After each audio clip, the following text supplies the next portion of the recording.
नमस्कार साथियों, भाइयों और बहनों।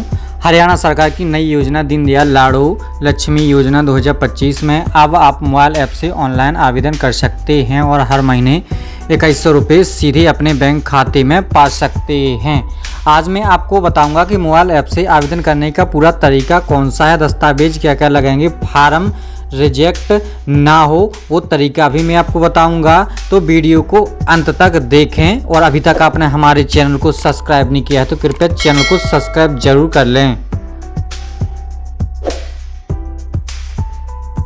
साथियों, सबसे पहले आपको अपने मोबाइल के प्ले स्टोर में आना है। प्ले स्टोर से आपको ऐप डाउनलोड करना है, दीनदयाल लाडो लक्ष्मी योजना ऐप, और इसको सर्च कर लेना है। तो सर्च करने के बाद में इंटरफेस इस प्रकार से आएगा। दो महिलाएं दिखेंगी आपको ऐप के अंदर, इस पर आपको क्लिक कर लेना है और इस ऐप को आपको अपने फ़ोन में इंस्टॉल कर लेना है। जैसे मैंने इंस्टॉल करके रखा है तो इसको क्या करते हैं, ओपन करते हैं।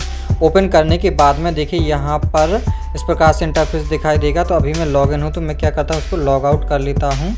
लॉग आउट करने के लिए अब इसके बाद इस प्रकार से आपके सामने इंटरफेस दिखाई देगा। तो यहाँ से सबसे पहले आपको अपना मोबाइल नंबर डाल देना है। मोबाइल नंबर डालने के बाद में आपको क्या करना है कि जो OTP है वो इस मोबाइल नंबर पर आएगा। तो OTP को आपको यहाँ पे फिल कर देना है। तो देखिए थोड़ा वेट कर लेना है, OTP के लिए कभी कभी समय भी लग सकता है, तो कोई चिंता वाली बात नहीं है। लेकिन आपको मोबाइल नंबर वही देना है, रजिस्टर्ड मोबाइल नंबर, जो आप भविष्य में चला सको, उसको बंद भी नहीं कर सको। क्योंकि एक बार मोबाइल नंबर खो जाने के बाद में योजना में अपडेशन करने के लिए बार बार आपको OTP की आवश्यकता पड़ेगी। तो OTP आप कहाँ से लाएंगे, इसके लिए आपको ज़रूरी है कि आप जो मोबाइल नंबर चलाएँ उसको भविष्य में हमेशा के लिए चालू रखें। OTP आने के बाद में OTP को आपको सबमिट कर देना। सबमिट करने के बाद में इस प्रकार से आपके सामने इंटरफेस आ जाएगा। तो यहाँ से आप पात्रता जांचे पर पात्रता भी जांच सकते हैं कि हम इस योजना के लिए आवेदन के लिए पात्र हैं या नहीं। और पात्रता के बाद आपको यहाँ पर योजना के लिए आवेदन करने पर क्लिक कर देना है। तो योजना पर जैसे आवेदन करने पर क्लिक करेंगे तो यहाँ आपको दोनों ही प्रकार के आवेदन फॉर्म खोलेंगे। यानी कि यहाँ जानकारी दी जाएगी कि अविवाहित बहनें भी भर सकती हैं आवेदन फॉर्म और विवाहित बहनें भी भर सकती हैं। तो अविवाहित के लिए सिर्फ एक चीज़ ज़रूरी है कि जितने भी सदस्य हों सभी सदस्यों के परिवार के सदस्यों के आधार कार्ड और बिजली कनेक्शन यानी कि मीटर नंबर होना अनिवार्य है। और इसके साथ साथ हरियाणा कौशल रोजगार निगम पंजीकरण नंबर अगर पंजीकृत है तो वो भी यहाँ देना होगा। तो इसके साथ साथ आप विवाहित में रजिस्ट्रेशन करेंगे तो इसमें दो ऑप्शन बदल जाएंगे आपके, ठीक है। तो आपको क्या कर लेना है कि जो भी आपकी स्थिति होगी उस स्थिति के अकॉर्डिंग आपको ये फॉर्म सेलेक्ट कर लेना है। तो मैं विवाहित के लिए बताता हूँ, अविवाहित दोनों में कॉमन सी बात यह है कि सिर्फ इसमें आपको कुछ जानकारी देनी होगी, निजी जानकारी, बाकी इसमें कोई डिफरेंस नहीं है। तो हम आगे बढ़े पर क्लिक करेंगे। आगे बढ़े पर जैसे क्लिक करेंगे तो प्रथम चरण में आवेदिका का विवरण भरना है, यानी कि उसका नाम क्या है, पिता पति का नाम क्या है, उम्र क्या है, ठीक है ना, ये आपको भरना है। इसके बाद में इसको सबमिट कर देना है। दूसरा चरण आपका आएगा आवास का विवरण। आवास का विवरण का मतलब आप कहाँ रहते हैं, आपका आवास जो है कच्चा है, पक्का है, क्या है, इस स्थिति के अकॉर्डिंग आपको दूसरा ऑप्शन भर लेना है। इसके बाद तीसरे चरण का परिवार के सदस्यों का विवरण। तो यहाँ आपको अपने परिवार में जितने भी सदस्य सम्मिलित हैं उन सभी की जानकारी दर्ज करनी है कि हमारे परिवार में कितने सदस्य हैं, और उन सभी के आधार कार्ड नंबर भी यहाँ सबमिट करने हैं।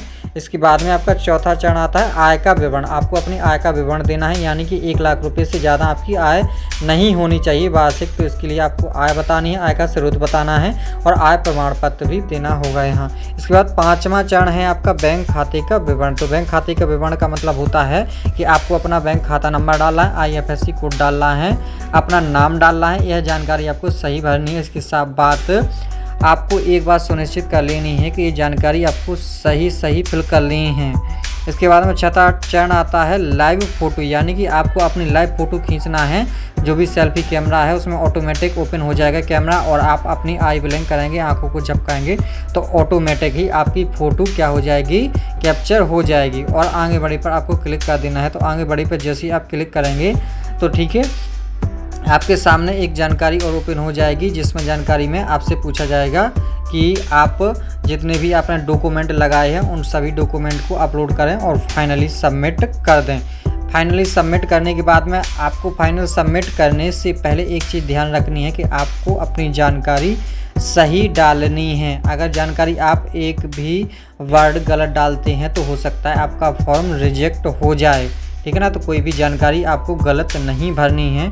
इसके बाद में आपको क्या करना है कि जो भी आपने आवेदन फॉर्म भरा हुआ है वो आपकी ग्राम पंचायत या आप नगर निगम में है तो नगर निगम के कार्यालय में जाएगा और उसको वहाँ से अप्रूवल मिलेगा। अप्रूव होने के बाद में आपका फॉर्म की स्थिति जो है वो आप यहीं से देख सकते हैं कि आवेदन की स्थिति देखें तो आप क्या करेंगे, आवेदन का जो रेफरेंस नंबर या पंजीयन क्रमांक नंबर होगा वो डाल करके आप अपने आवेदन की स्थिति भी देख सकते हैं कि हमारा फॉर्म अप्रूव हुआ है या नहीं हुआ है। और इसके बाद में आपको सभी डॉक्यूमेंट सावधानीपूर्वक अपलोड करने हैं। अपलोड करने का मतलब ये है कि धुंधले डॉक्यूमेंट नहीं होना चाहिए। उन पर जो भी शब्द लिखे हैं जैसे नाम, आपका IFSC कोड या आधार नंबर हो, जो भी हो तो वो सही दिखना चाहिए। धुंधली फ़ोटो आपको अपलोड नहीं करनी है। तो इस प्रकार से आप फाइनली अपना आवेदन फॉर्म भर सकते हैं मोबाइल ऐप के माध्यम से।